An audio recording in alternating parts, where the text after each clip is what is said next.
Okay, hello and welcome to today's student training for timber design in Rfem 6. My name is Rfem. I'm responsible for product engineering based on timber design and customer support. Yeah, let's go into detail about this go-to tool. If you're interested in to ask questions, simply click on this icon with the question mark on it and ask your questions, and we will try to answer your question as soon as possible. In case there are too many questions, you will get a follow-up email afterward where we answer this question. Okay, in case of any audio settings problems, check out this button. Maybe you need to switch to your speakers or something else. Okay, so let's have a look on today's content.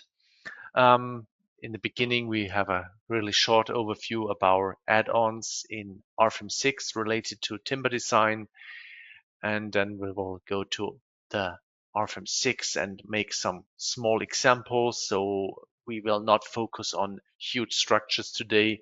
We will focus on smaller objects where you can follow every input and yeah, you can repeat it afterwards. Okay, so the first example is a simple stress check on a floor beam. Example number 2 is about buckling design for columns. Example 3 is lateral torsional buckling on the girder, and example 4 is for a CLT design on the surface. Okay, so let's go to this first slide here. When we talk about timber design, we have this add-on called timber design, which is for designing of members and surfaces.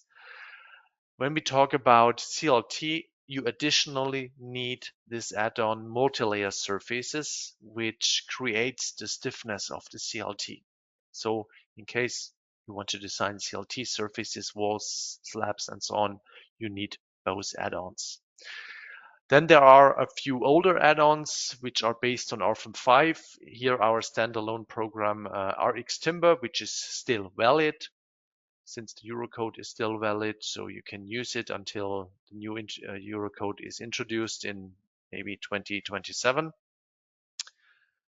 And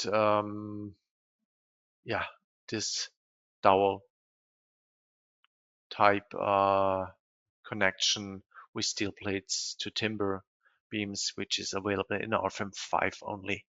We try to implement a new philosophy in Rfem 6, which is not available yet, but we are working on it. Okay, then we can switch over to Rfem 6 and start with our first example. Okay, a few words about the presentation.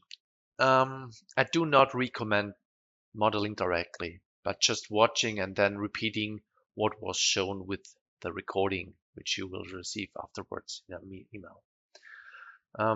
This training requires actually the Rfem 6 student training. If you have not seen it yet, you can watch it later on our website. We will not go into the theory of timber design today. That would go beyond the time frame, and I will leave that to your professors. Okay. Then, yeah, you see the new model base data dialog. That means we will enter a model name, in this case, example 1. We choose the type of model. You can select the 3D type for this example or the 2D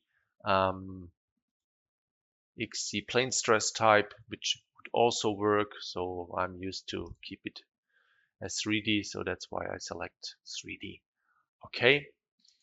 Then we go to the add-on tab. Here we can activate the timber design add-on. Here on the bottom you will see the multi-layer surfaces add-on.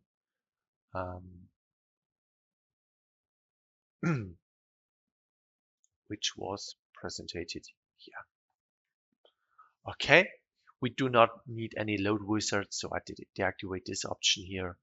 For wind and snow loads, we don't want to generate it. Okay, standard group should be changed to timber-related standard group in this case to consider the correct serviceability, limit state, load combinations.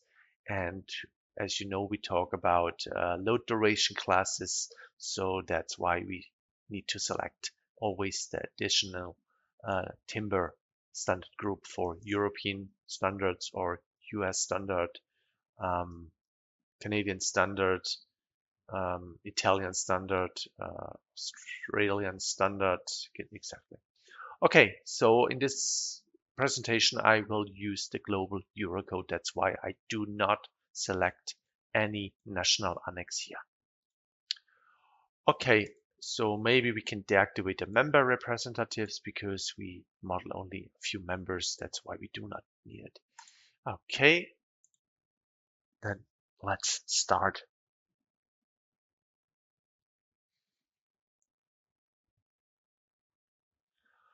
Okay, so you know about all the navigators and the icons, I guess, from this Rfem 6 student training. That's why I will not mention any further things about that. We start creating a new member. I use this icon here on top. And each member needs a cross-section. So I will create a new cross-section. So maybe before I start, I will delete out all data to start exactly from the scratch. So a new member, and we will load a new section from the library. So all these massive one sections can be designed according to Eurocode and also according to SIA and I guess the NTC. The composite sections, massive 2, is in progress, so it's not available yet in Rfem 6 since we introduce a new philosophy to design composite sections, because we do not want to use the gamma method, which is described in Eurocode 5, which is really limited in its usage, and we will use a different approach here, and we are working on it. So, but mostly we use our rectangular section. We need a material. We open the material library, and we can use here these filters to find the correct material, or we can simply use the search. So in this case, I want to use the C24 according to European standard. That's why I enter C24 space EN, and I will get directly the material I'm looking for. Okay, then let's go to the geometry. In this case, the width is 120 millimeters and the height is 200 millimeters. If you're interested in, you can also check here the section properties. Okay, so now the beam is on the cursor. We can start, for example, here in the origin and use this black grid points. I see the unit is still in millimeter. We can change this. So I go to 3 meters, and the next one should be at 4,500 millimeters. So the second span. In this case, we simply enter 4,500 millimeters and click the enter button, and that's it. So maybe let's switch the units. So I've changed it in a previous file. That's why it's set to millimeters. I want to use meters here. Okay. Okay, so this is our rendered two-span beam. Of course, if you want to check the wireframe model, simple switch to wireframe. So this is actually what we use for our analysis. Okay. So we have this two-span beam here. We have the beams. Now we add some supports. So we will use a fixed support here on a fixed hinge support here on the left side. Okay, and we will use a sliding support at the intermediate support. I create a new support which is sliding in X, and I will apply them on node number 2 and 3. Okay, so that's it actually. We have already the load case 1, which is created as default. So let's check load case 1. So this load case 1 considers automatically the self-weight of the beam with factor 1.0. So in case you want to calculate some examples from university, mostly they do not calculate separately the self-weight. They add it into the member load directly. So in this case, you can simply deactivate this checkbox. Okay, so here you see directly, okay, this load case 1 self-weight is assigned to the action category permanent. That's why we use a load duration permanent here. Okay, we create another load case. In this case, it's imposed load 1 on span 1. Action category we will change to imposed loads category A in this case, and you will see that the load duration is changed accordingly. I will create a copy of this load case and change here from span 1 to span 2. That's only a description. You can use whatever you want. Okay. Then let's fill our load cases with loads. So in this example, I will add a new member load. So watch out, do not use the line load for members. This will not work. You need to use the member load. Of course, you can also add some nodal loads too. But for our case, we use the member loads. Okay, and we will apply a member load, in this case of 2.5 kilonewton per meter. Hit or click the member 1 and 2 and click OK, and then you will see that the load is created. Okay, then let's switch over to the imposed load. In this case, we will use 3 kilonewton per meter on the left span, and also in load case 3 on the right span. So we need to check the imposed load separately. So we cannot use one load case in this case, because of course the imposed load is a variable load which can act on left, on right, or both at the same time. So for example, the biggest deflection we will receive from load case 3 in this case, but the biggest bending moment we will get from load case 2 and 3. So when we check our load combinations, so we will see, or maybe we should go to the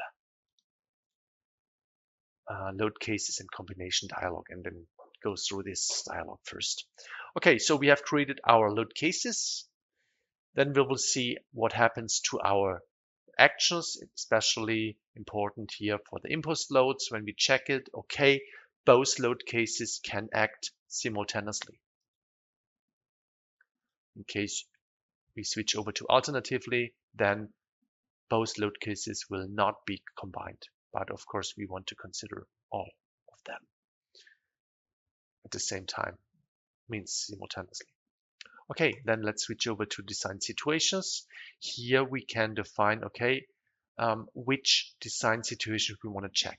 Of course, we want to check ULS, means permanent and transient. We want to check the characteristic deformation and the quasi-permanent deformation.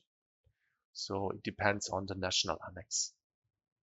Okay, so what we can also do is we can change the combination wizard. In this case, the combination wizard is set to second order for our example, the geometrically linear analysis. So the first order is absolutely fine.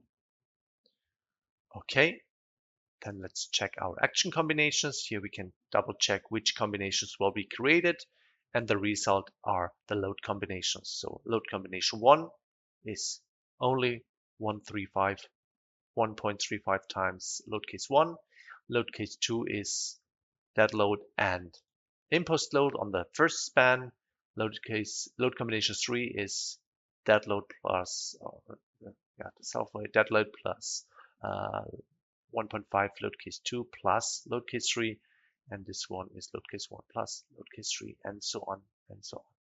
So here you see the characteristic deformation with no partial safety factors and the quasi-permanent combination, which includes also the psi values and the kdef value. So the kdef value is described here in this added dialog for the load case classification, and here on the bottom you see which kdef value is used as default 0.6. This is, I guess, for the most national annexes the case. For softwood, of course, if you have different service classes or different kdef values, you can enter or you can change the values here. Okay, for this simplified method to consider creep. Okay, so that's it actually so far. What we can do now, we can calculate the load cases and load combinations. So I do that for the design situation 1. The design situations, they includes all load combinations as an envelope. So what that means, we can check it here. So what we see in the beginning, we see the deformation. So we see the deformation with the maximum and the minimum. That means, of course, the minimum deformation will come from that load only. It means from CO1. So when we check CO1, we should get, no, not from CO1, sorry, from, I guess, CO2 in this case, it's the 9.5 millimeter. And the maximum one, this should come from load case, load combination 4, I guess. Yes. So load on the right span. Same for the bending moment, internal forces, My. So the maximum bending moment, so the 15.55 kilonewton meter will definitely come from load case 3. And that's the case. Okay. I don't want to go in detail because this was showed at the Rfem 6 training. You receive your deformation, the internal forces, and the support reactions. So I don't want to go in detail for now. So what we do is we focus on timber design today. That's why I switch over to the timber design add-on. Here I can define what I want to check. Yeah, I will check ULS and both SLS checks. And of course, I want to design both beams. So that's the question now. Do we want to design the beams separately, or do we want to design it as one beam or one element actually? To do so, we can create a member set. So when we go to members, create member set,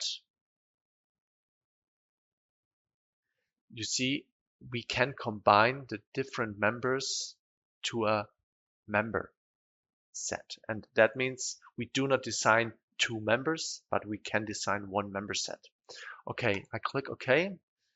And when we check the member by right-click the member, member edit, or simple double-click the member, you will see that the design properties are now on the member. You see there are some additional tabs here because of the design settings. But when we don't want to design any member, simple create a member set and overtake the design properties to this member set. So when we click OK now and go back to the members, you see this member has lost its design property because the design property is assigned to the member set. Okay, so let's go back to the member set. And here we can define some additional settings.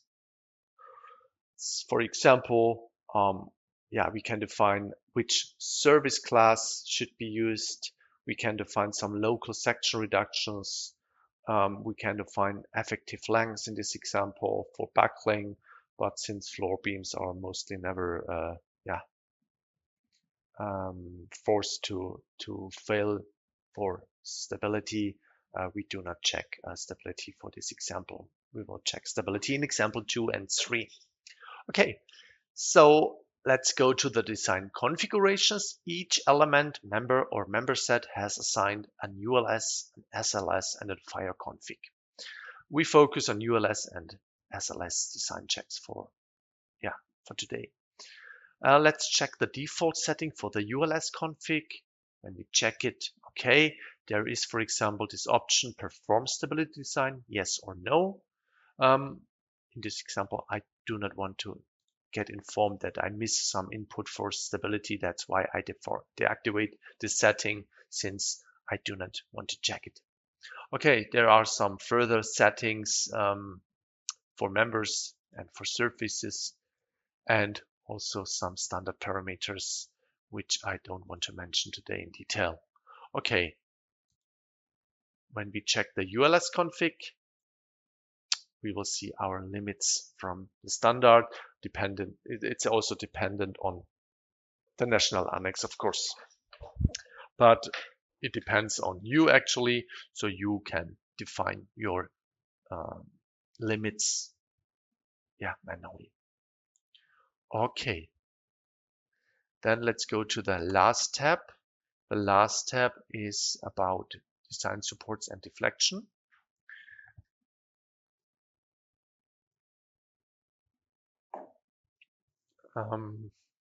Since we do not design the members individually, so member 1 and 2, but the member set, we will see that the reference length for the SLS design is used for 7.50 meters.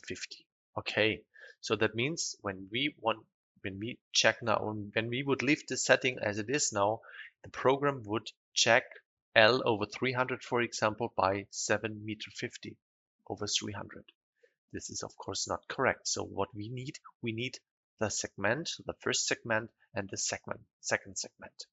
And how to consider this is by using design supports. This is design support, so I will create one at member set start. This design support is for the design of pressure perpendicular to the grain. That's option 1, and for the option 2 to create the segments for the serviceability design checks. Okay, so in this case, we want to consider the support in local Z-axis. So each element, let's go back and check the local axis system of the member. I right-click the member, local axis system of member. Each member has its own axis system. So, and in this case, we are focused on the Z-axis. So in this case,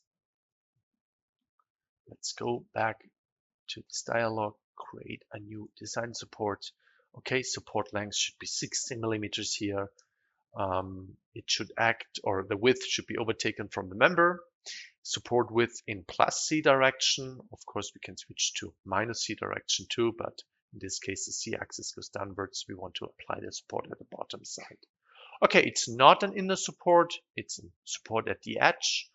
We could apply some shear force reduction, and we could also apply some reinforcement elements like fully threaded screws.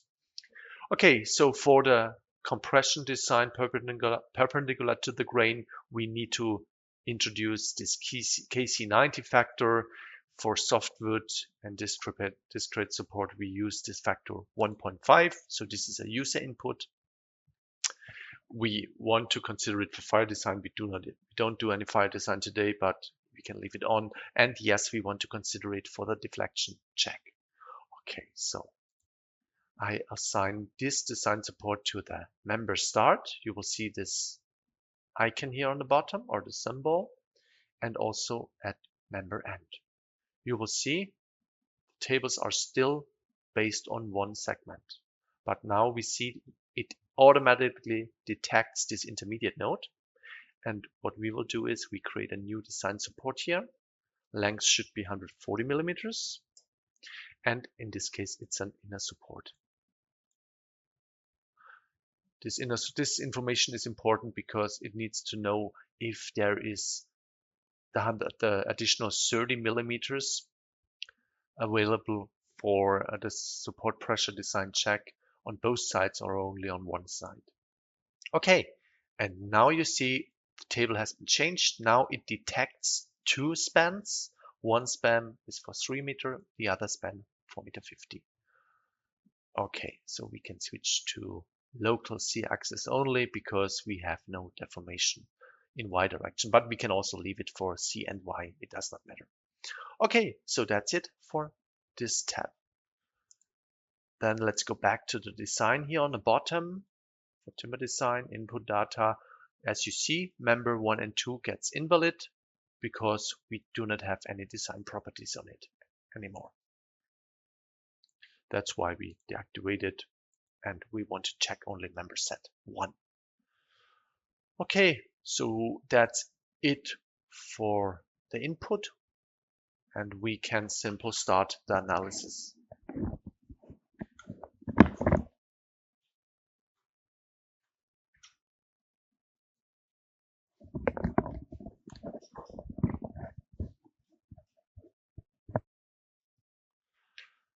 Okay.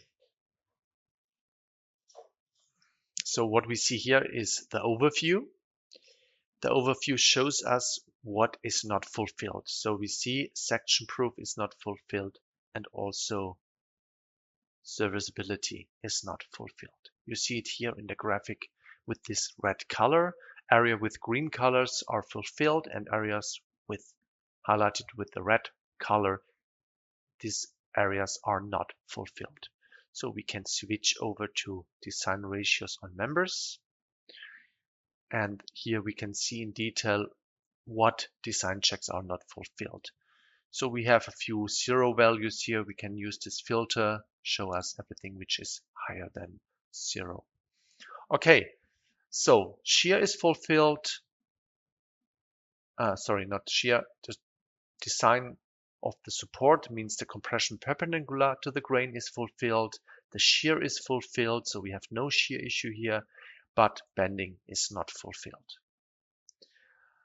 We can check this here in this table, or we can also check it graphically here in the graphically by checking. Okay, we have different options. So the first option is the default option ratio envelope.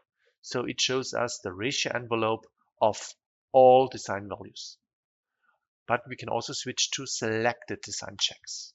And in this case, maybe I want to deactivate serviceability. I want to see only the graphical representation of the ratio for ULS or only for SLS. So here we can prove the plausibility. Yes, the ratio is affine to the deformation. That's fine so far. Additionally, you can check the results for individual design checks. So for example, here, pure bending or pure shear or pure design support.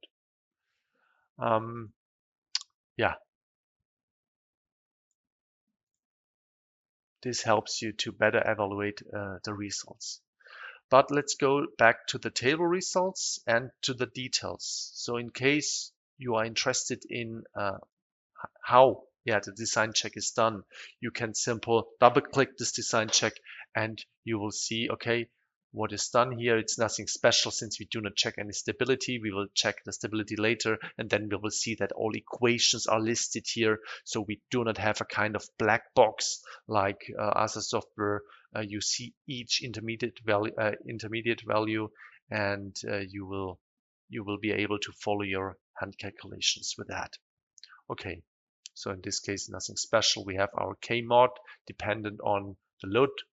In this case, it's CO3. CO3, of course, has included imposed load and load case 1, dead load. That means the K mod value for medium term is 0.8 multiplied by our 24 Newton per square millimeters divided by the partial safety factor, and you will get the allowable stress, and the stress divided by the allowable stress gives you the ratio.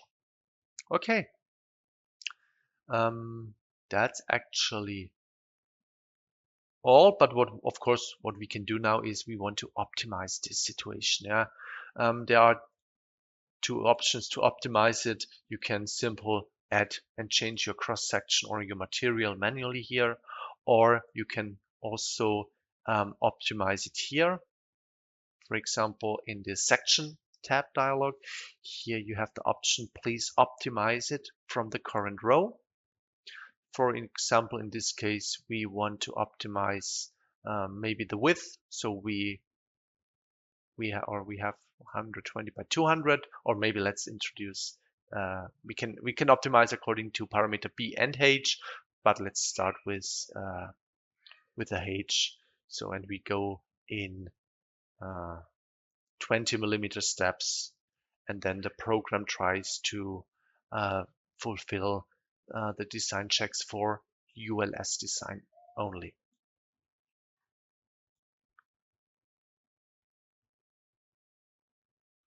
Okay, so we see there are still red areas because this, you see, is for serviceability. So when we go back and switch to check only ULS, and then you will see that the design check is fulfilled for this.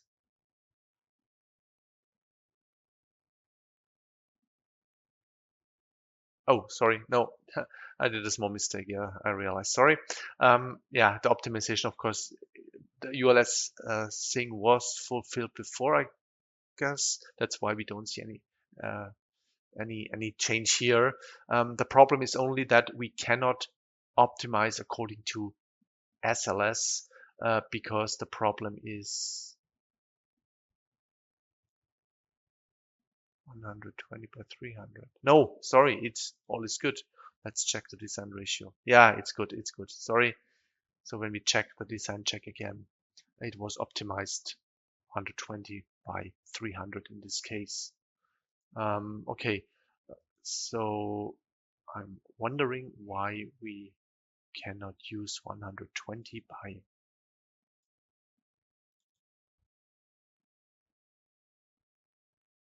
280. It should also work. So I'm confused why it is not working. Let's do it manually and double check again.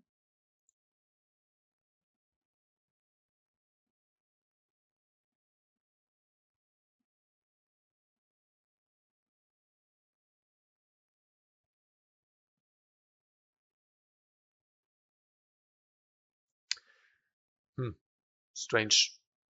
It works with 280 as well. Let's try it again. Maybe I have overseen something. Sorry for that. So we will optimize the height. We will start with 200 millimeter and go to 300 millimeter in steps of 20 millimeters. So we have all the sections available for optimization. And now let's recalculate. Sorry, that was my problem. We need to calculate timber design add-on again. Sorry for that. Small mistake. Okay, now we see the maximum ratio is with 0.9, and when we check design ratio by when we check the input data again, then we will see, okay, 120 by 240 is used. Yeah, so that's fine. It works as expected. Sorry, I forgot to calculate the results again. Yeah, when we add the serviceability design check, we have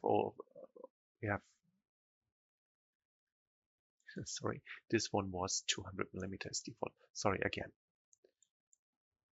All right, calculate timber design again.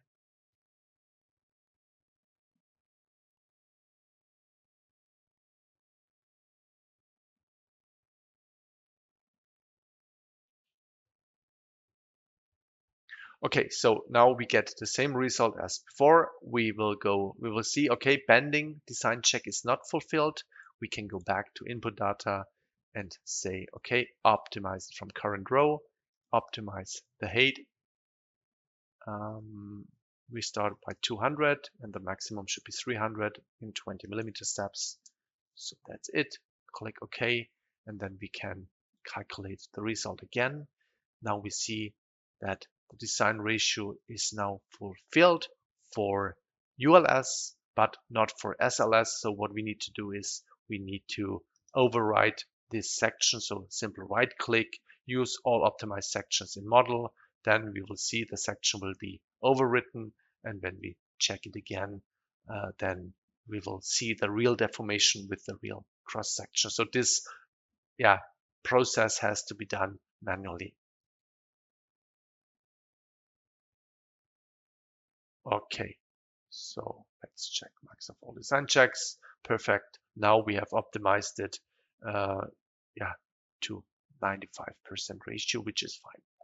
Okay, so this is our first example. Let's switch back to our PowerPoint slides, and we will continue with our second example, the flexural buckling.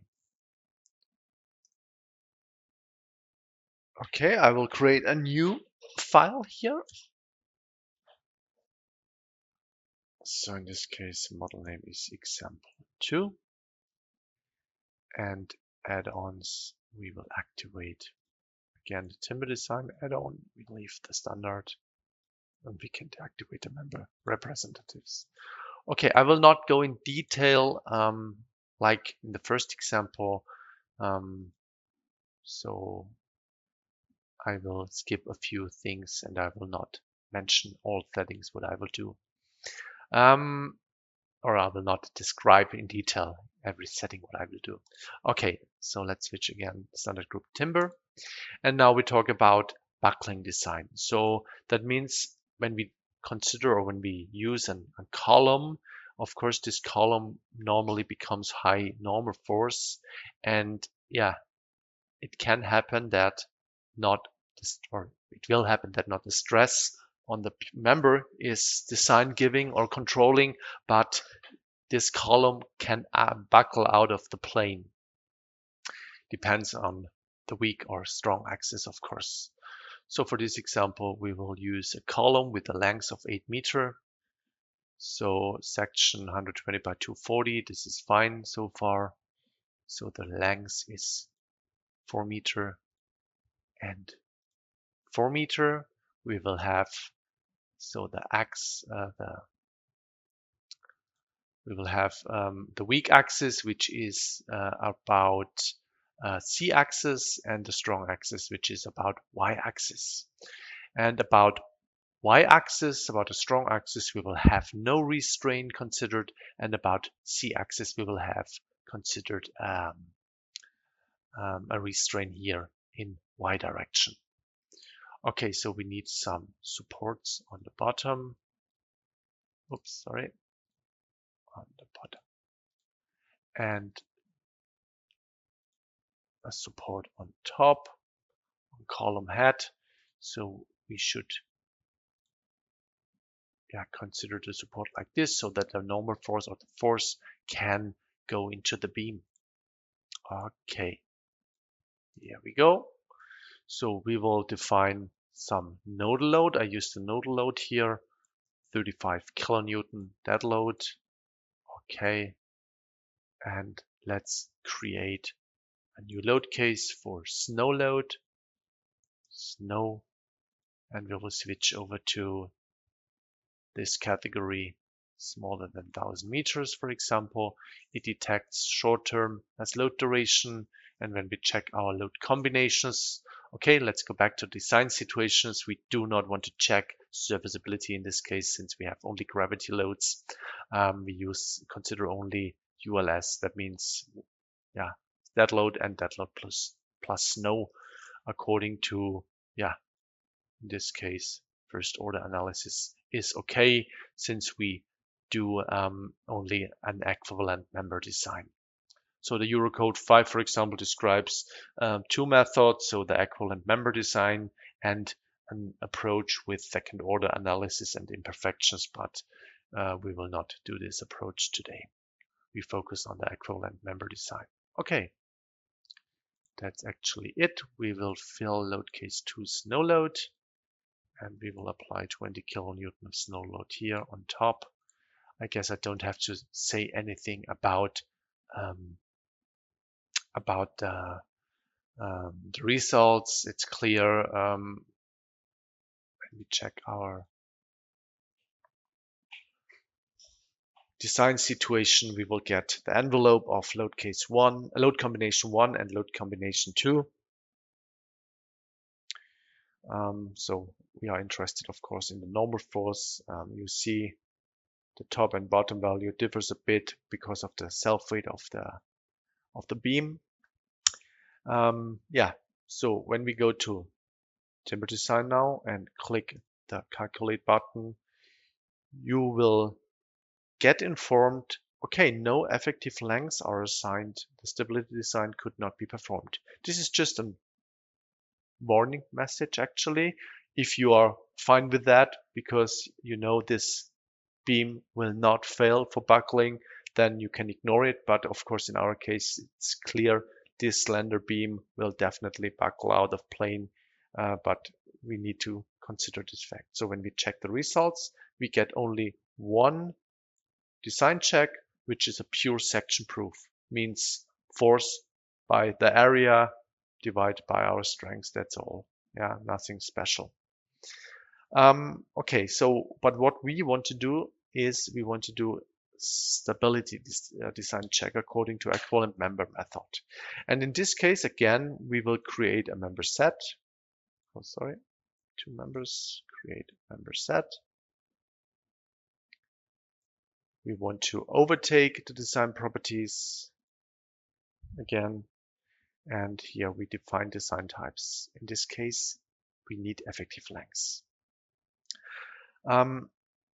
Here in this tab, we say, okay, we want to check flexural buckling about Y and Z axis. Lateral torsional buckling is not an issue. This will be in example number 3. You can leave it on or you can deactivate the checkbox. It doesn't matter since we have no bending moment on these beams. Okay, and here it's about the effective length factor. So in this case, it considers both buckling coefficients about both axes with factor 1.0. But as you remember, I said I want to consider a lateral restrain in Y direction on node number 2. And to do so, when we check the absolute values, it's 8 meters, of course. For buckling about Y axis, we want to consider 8 meters as buckling lengths for this Euler case 2. But for buckling about Z axis, we want to consider only 4 meters. And to consider this fact, we need to consider also this intermediate node or nodes. So activate this checkbox and pick here this member set or simple insert this row. Node 2 is detected automatically. And yes, I have a restraint in Y direction. You see now this brown colored supports. And yeah, this supports represents our restraints. And as you can see here, for buckling about Y, we still have 1 segment. And for buckling about Z axis, we have 2 segments. And here you can see buckling length for Y axis is 8 meters and for Z axis is 2 times 4 meters. Yeah, this is a simplification. It's on the safe side. In reality, the buckling length is a bit smaller since the turning points are next to the support somehow. But for practical usage, this is fine and common in practice. Okay, so that's it. We can click OK and OK again. And we can also activate this design support in Rfem directly. So we can check them here also. So maybe it's worth to deactivate the real supports, so the nodal supports, and then you see directly, okay, which effective length factor is used or which length is used for C, V axis, Y, or U axis. It helps you to see how you have to find your bracing or your lateral restraints. Okay, so that's actually it. We can start the analysis again. And we will get this warning message again because I did not deactivate the members. I can ignore it, but I want to do it proper. That's why I deactivated. And then we'll see we get this cross-section design check. Yeah. And additionally, we get this buckling design check. So let's double check this buckling design check because now we see all these equations from the standard. So first we start with the slenderness. Based on the slenderness, we will get the ratio for the slenderness, the relative slenderness. And yeah, with the slenderness, according to the Eurocode, considering imperfections, we calculate this reduction factors Kc. So it's actually nothing else than reducing the cross-section, section-proof design check by this Kc factor, in this case 0.23. So that means when I multiply this ratio 0.81, 0.801 by 0.23, I get exactly this ratio of 18% or 19%. Okay, so you're able to follow each each intermediate value, so you can compare it with the hand calculation. That should help a lot by proving the results. Okay, yeah, that's actually it for the buckling design check. And we can switch over to the next small example.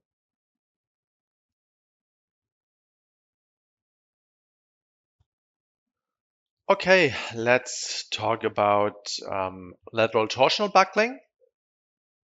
It's also a stability effect. So this effect comes from bending. So we remember buckling, flexural buckling, this comes from normal force, and this lateral torsional buckling comes actually from the bending moment. You can see it here on this image. You will see that the upper chord is failing in out of plate direction due to the high load. And this effect we need to consider for for girders, for example, for really slender beams normally. Okay, new file. Example 3.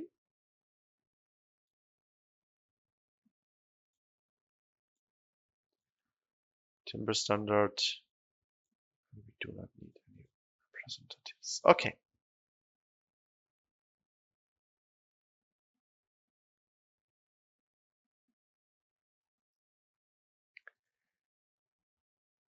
We start with a new cross-section. In this case, 160 millimeters by 1600 millimeters. And of course, we cannot make this high beam with C24. We need to change the material to GL20 for example, to a Dlubal material. Okay, that's it. And that's it. So the beam length should be 18 meters, like this. And we will have fixed support on the left side.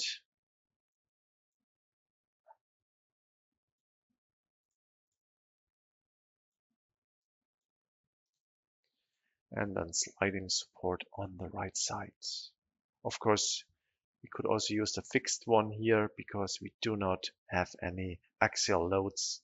So therefore it does not matter. We have no normal force here. Okay, like this.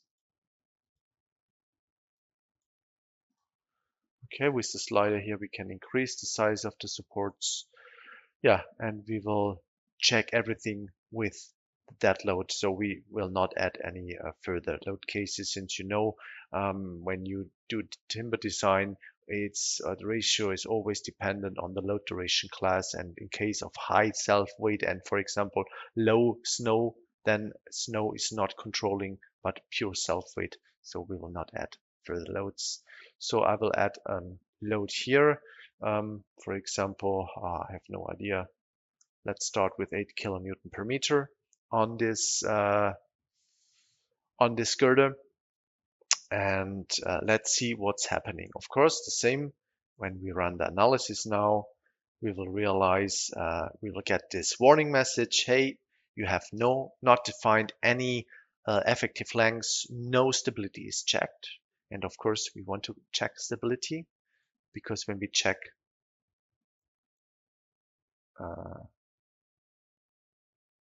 yeah, we check ULS and SLS. So you will see ULS design check section proof is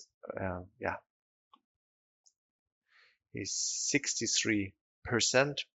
So actually it's good, but of course we need to know what is happening with this upper chord in this example. Yeah, so that's why we need to define an effective length here.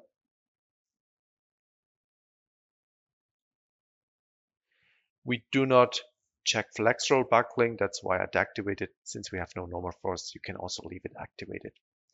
Okay, and here I want to check lateral torsional buckling. We have three options to check it, because for lateral torsional buckling, we need to know what is the critical moment or the critical stress. Yeah, because based on this critical stress, we can check the equivalent member method. Yeah.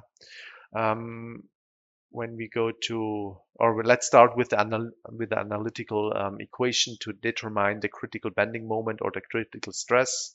This comes from Eurocode chapter 633. But additional, we have some eigenvalue solver included. I will show you afterward, which helps you to consider more options instead of settings described in the Eurocode, which is really limited to uniform loads, to simple one-span beam, and so on. And this eigenvalue solver helps you by not using these tables from Eurocode 3 and have it considered in a common way to determine the critical bending moment. Okay, in this case, we start with the analytical method. And for the analytical method, we need to consider a buckling length factor according to Eurocode 5. We have this table in chapter 633.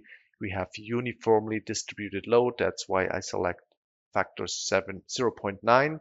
So that means we have a buckling length of 18 meters multiplied by 0.9 equals 16.2 meters. Okay, that's it.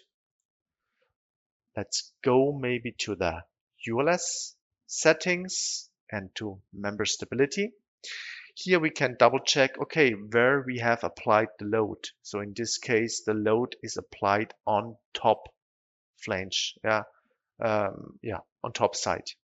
Because of course it has an effect when the load is acting on top side. It is more critical than the load is applied on the shear center or maybe on the bottom side. Okay, in the equivalent member design method, we simply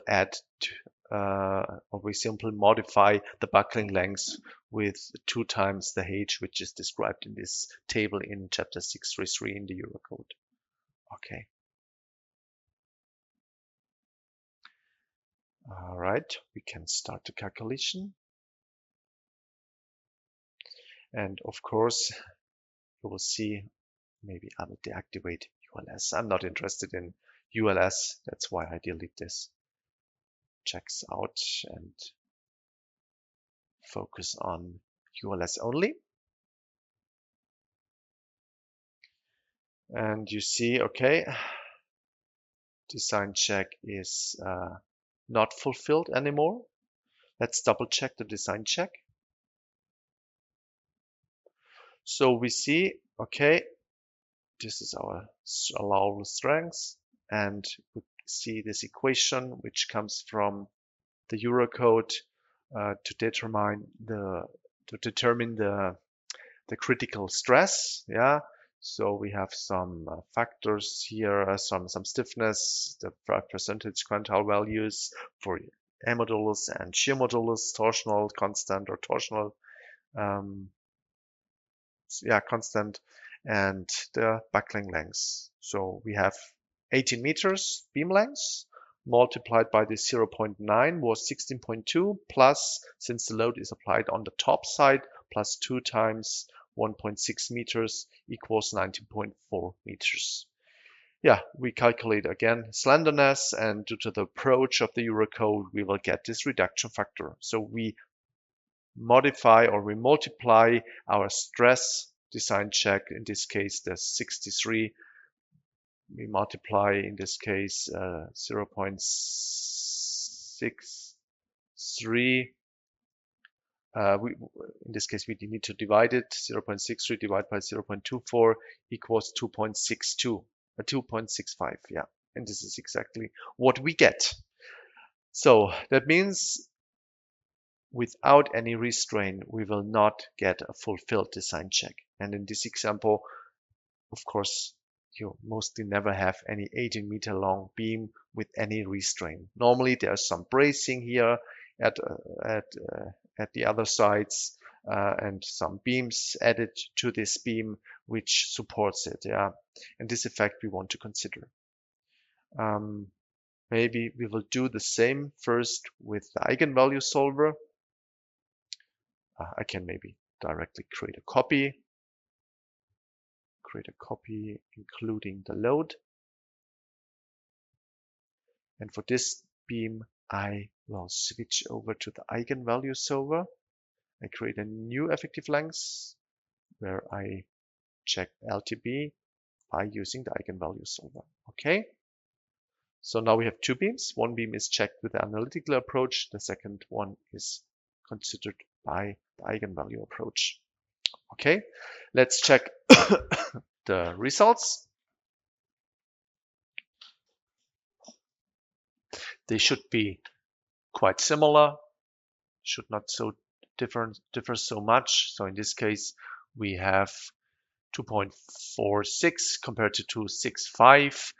The result is the effective length here, which was considered on the safe side. So normally the buckling length is a bit smaller, but the Eurocode 5 does not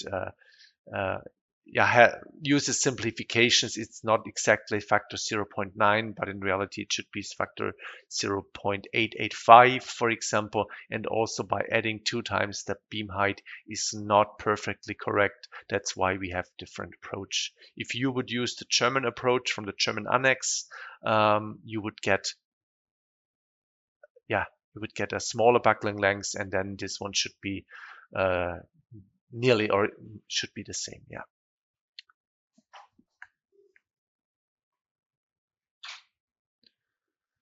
Okay. We should solve the problem. And what I do is we will add some restraints here for the buckling method. So let's do it. For both cases, we divide the members and add some intermediate nodes. I will add 2 intermediate nodes, but I will not divide the member. I create a member on nodes. That's also possible. I do not have to divide always the members. So I have this node on members. When we double check it, it's not a standard node, but a node on member.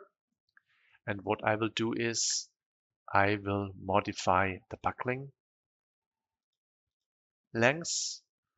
So in this case, we want to consider intermediate nodes, restrain in Y direction, and all elements can be considered now with factor 1, since we have nearly a constant moment distribution in between the center of the beam. So that's why I use 1.0 here. This is also common in practice. And for that, of course, it's a simplification. Yeah, it's not exact. A better result you will get with this eigenvalue solver. And here I do the same. I insert again this lateral restraints, and in this example the lateral restraints should be applied here on top side. So maybe switch over to the real view. So we have this brown colored supports which act at the shear center at the moment, but we will change this to the upper flange, and this setting will be sent to our eigenvalue solver. Yeah. Okay, now let's compare the result again.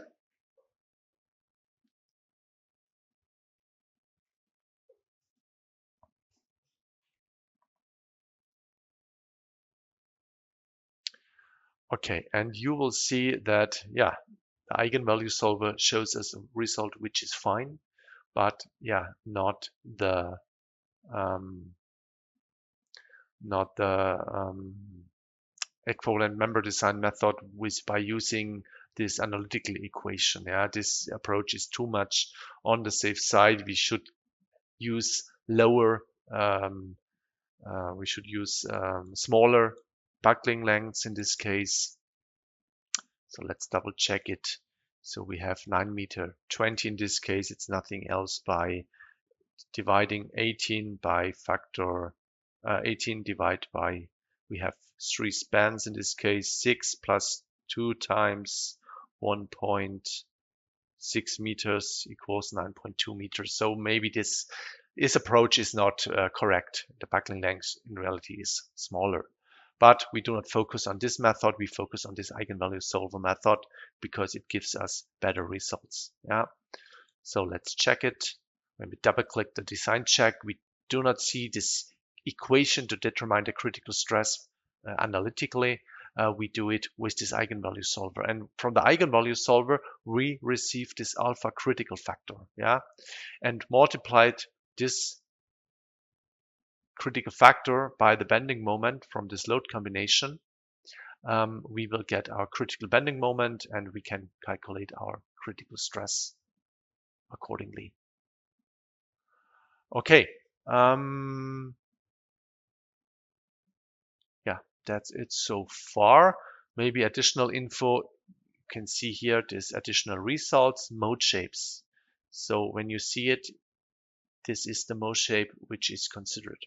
Maybe we can switch over to the colored distribution, and here you can perfectly see how this upper flange is failing out of the plane. You see these areas here are restrained. We will have no deformations here at this location on the top chord, and and this is, in my opinion, the best way to consider these buckling effects. Of course, if it's clear, if it's a one-span beam with simple restraints and so on, of course, the analytical equation gives good results as well and can be used. But in more complex systems, I recommend to use this eigenvalue solver to detect this critical bending moment or stress. Okay, then that's it so far. And we will switch over to our last example. So we are leaving the beam design, we switch over to surface design.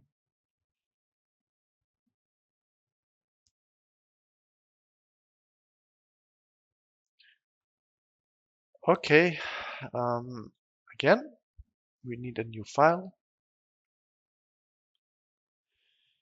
Example 4.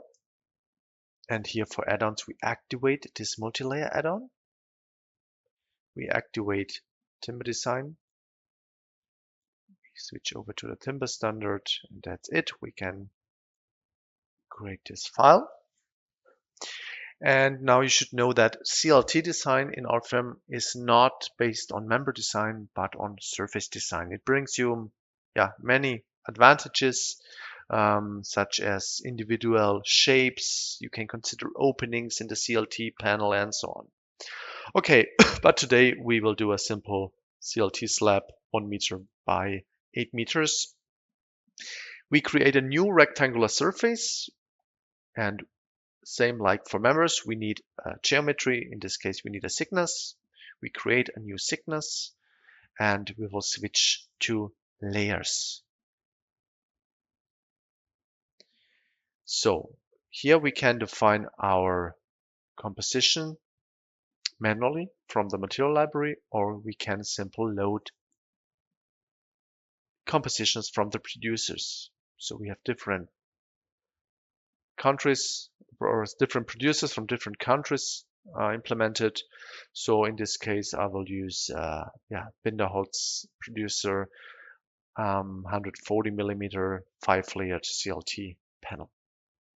Okay, so when we overtake the settings, you will see, okay, the type comes from library. This is the material which is used. This is the thickness which is used, and this is the orthotropic direction which is used.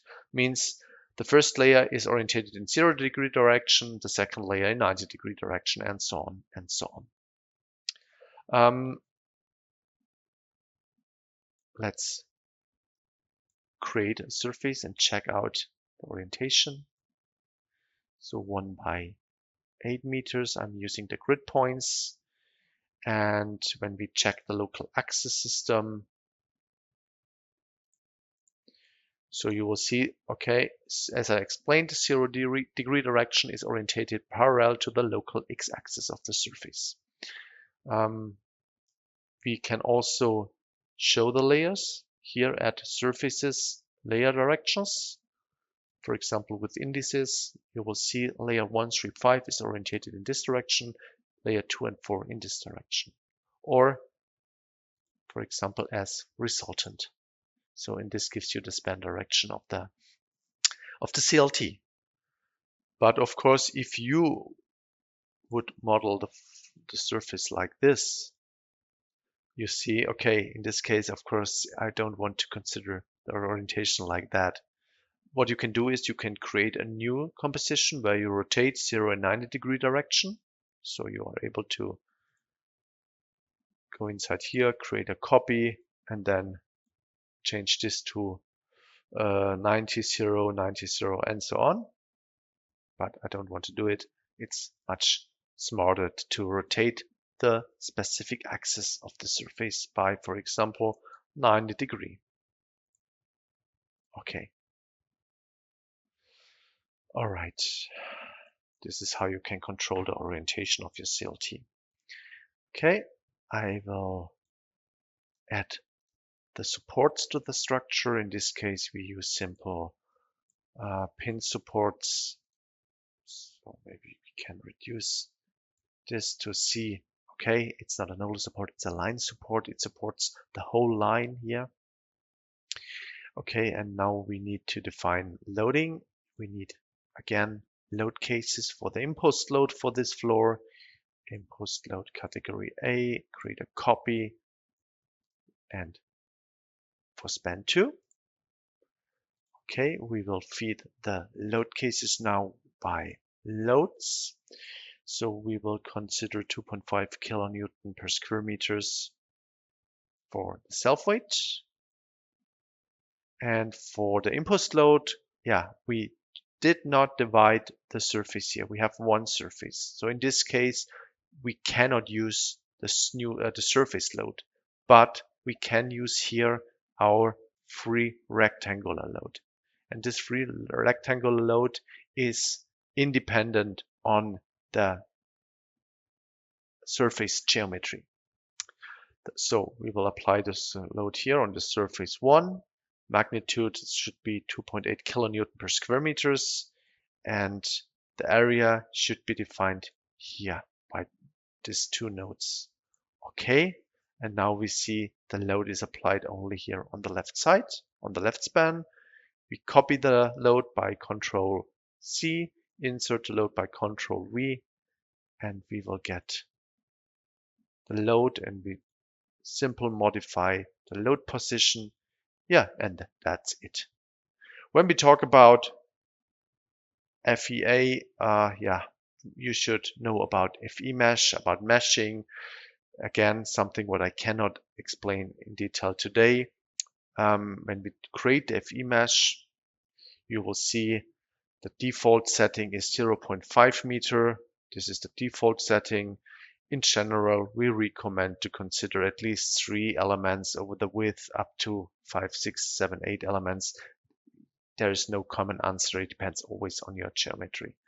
That's why I will change this to 0.2 meters in this case.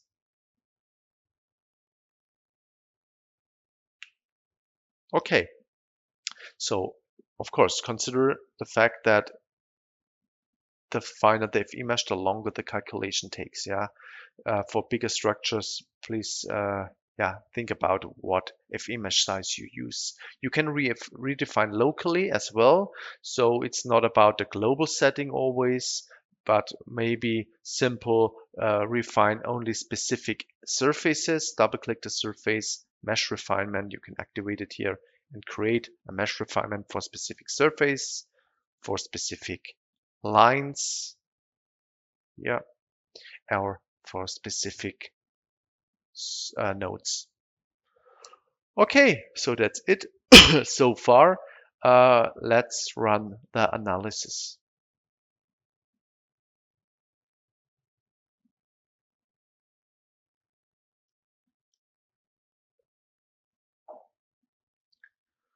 Okay, so let's check top view. And you will see here there are some really small values we are not interested in. That's why I define a filter, define, enter 0.01. Please show everything which is higher than 0.01. And what we see is we get shear in YC plane, which is our rolling shear. We check our transversal shear in XZ plane. We check the bending and we check the deformation for characteristic and for quasi-permanent. Additionally, we can check it again here with our ratio envelope. So if you're interested in ratio envelope, keep the setting, and here you can define your own settings. So maybe only ULS or only SLS or only specific design check, only specific layer site, only specific layer material. Or you can deactivate the ratio envelope and then you have only these checkboxes where you can check only one results. Okay, I'm not interested in this. I'm interested in the ratio envelope here. Okay, let's check a design check. So double click the design check and you will see what's happening. Nothing special. We receive the stresses directly from the solver, so they are not calculated by some analytical equations. So they come directly from our solver, and we compare our stresses from each layer side to the limit stress. Nothing special. To check the results, you can either check the stresses directly in Rfem by switching to the static analysis. Here you can, for example, say, okay, I want to consider layer side top, and let's check, for example, elastic stress component bending on top side, and you will see the stress component 5.4 Newton per square millimeters. Yeah.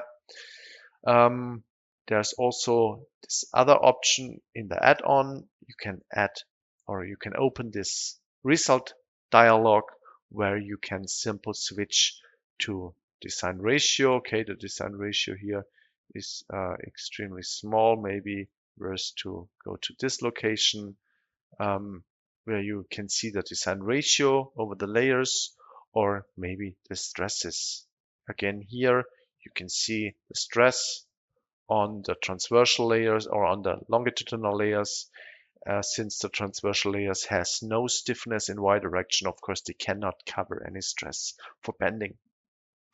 Okay, for bending and also for shear. That's the typical shear stress distribution for CLT, and also tau YC, it's our rolling shear stress. Okay, so this is how you can evaluate the results for CLT.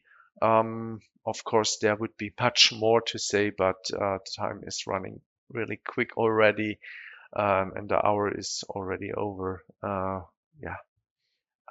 will leave it. I will leave this for now. And of course, there are much more things to talk about. I will forward you to our webinars on our website. So when you